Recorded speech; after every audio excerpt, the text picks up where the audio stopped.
Hey guys, Lori here. So I've had some really good feedback about the coronavirus video, and I want to bring you up to date about some of the things I've heard today. First of all, if you do not follow Del Bigtree and the High Wire, you really need to tune into his shows. They're every Thursday at 2 o'clock Eastern Standard Time.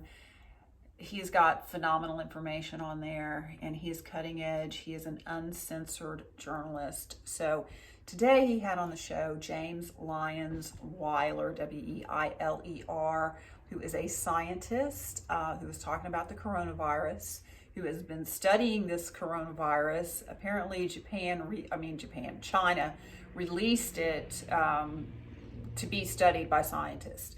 And this James Lyons Weiler is on LinkedIn, I know for sure, and you can read an article about what I'm getting ready to talk to you about, and mine's not going to be very in-depth. I'm just basically repeating what I heard because this is way over my hair bow, if you will. But he was talking about, and if you remember yesterday, my prediction was that this is a mutagenic virus. I mean, that it originated in a lab. In other words, this is man-made. This is not, because when you think about the fact coronaviruses have been around for how many thousands of years, we just started studying them. Well, I guess we've been studying them since the 80s, but really intensely since 2002 or 2003, somewhere in there.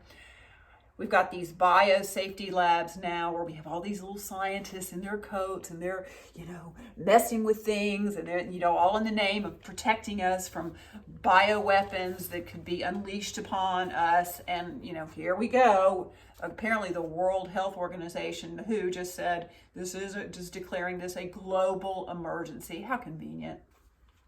But anyway, this scientist has been looking at the genome sequence in this. So, set your hair on fire, run screaming through the streets virus that we all need to be terrified of. And he said it had a weird element than the wild strain, any of the wild strains. And so he looked, and it has something about 1998 vector technology.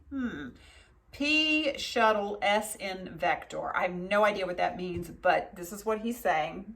This particular virus has a lab origin. And then he went on to say he's 99% sure that this is a lab generated virus. What else do we talk about? The fact that the biosafety lab is in Wuhan. This is where conveniently or inconveniently, maybe for them, the virus originated right there in Wuhan. Turns out the lab and the market that it was originated in was 20 miles apart. So that right there is a no-brainer. How was it introduced? We don't know. Did somebody leave the lab? Infected, and that's how it spread? Who the heck knows?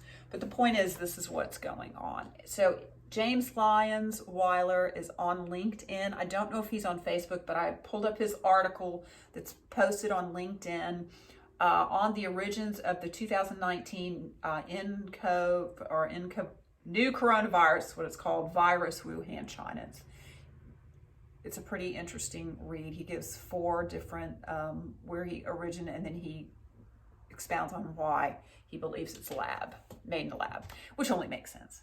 It only makes sense, And so, people. So what's my advice? Well, at the end of the day, there have been a lot of fatalities, maybe tons more than what they're reporting, which, if this is an error, or even if it isn't an error, even if this is a staged, I can see why the Chinese government might not want to let the full cat out of the bag, if you will, for fear of, I don't even know. But they're getting what they want because the WHO has declared it a global emergency. So when we do that, we incite panic in people. And the reality is, yes, there have been a lot of fatalities, but they are in immunocompromised people. These fatalities are not occurring because a lot of people haven't died, okay? A lot of people have been diagnosed. A lot of people haven't died. So keep that in mind. Keep in mind that your strongest ammo against any disease is going to be your own innate immune system keeping that intact, learning how to build that, what it takes to build that. It's really not difficult, people. It's just, eating the food that grows out of the ground that the creator of the universe gave us to live on, to thrive on, and eliminating the other crap. Go figure. If your immune system's in the toilet because you've been eating crap, it takes a little while. It's kind of like a bank account. You got to build it up, all right? The savings account, just because you start putting money in it, you got to keep at it, all right? And build that account up. It's just the way it works. But the good news is when you have to make a withdrawal because you're sick, your immune system's in place and it takes care of you. And that's the way God designed it to be, really. What else? Oh, back to the whole vaccine thing. So we vaccinate against 16, 17 different viruses, bacteria right now. When there's over, this is something Dale pointed out, trillions of different viruses, bacterial things that we could, die of, or get sick with.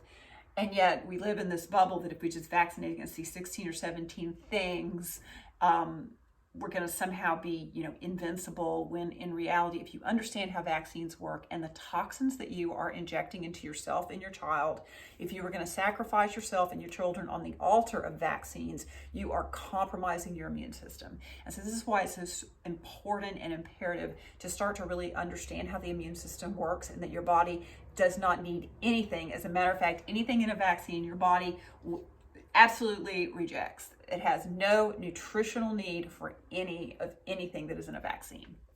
I don't know how to say any plainer than that, but I'm sure that there will be a vaccine soon to save the day. My prediction, they're going to give it just enough time to incite just enough panic that there will be people running for the clinical trials, running to get the vaccine, because this is what they do. Yes, a zebra doesn't change its stripes. Pharma, in case you haven't figured it out, is corrupt. Hugely. They're liars, cheaters, murderers. Anybody that could let the opioid crisis go like it did, that falsified what went on with Vioxx. Now we got the whole Tamiflu debacle, and Roche is under a lawsuit for that, for falsifying those clinical trials. At what point do you just say, why do I trust any of this? That's what I said. Why do I trust any of this? I haven't trusted it for years. That's why I don't take any prescription drugs. I don't want any of it in my body. Thank you.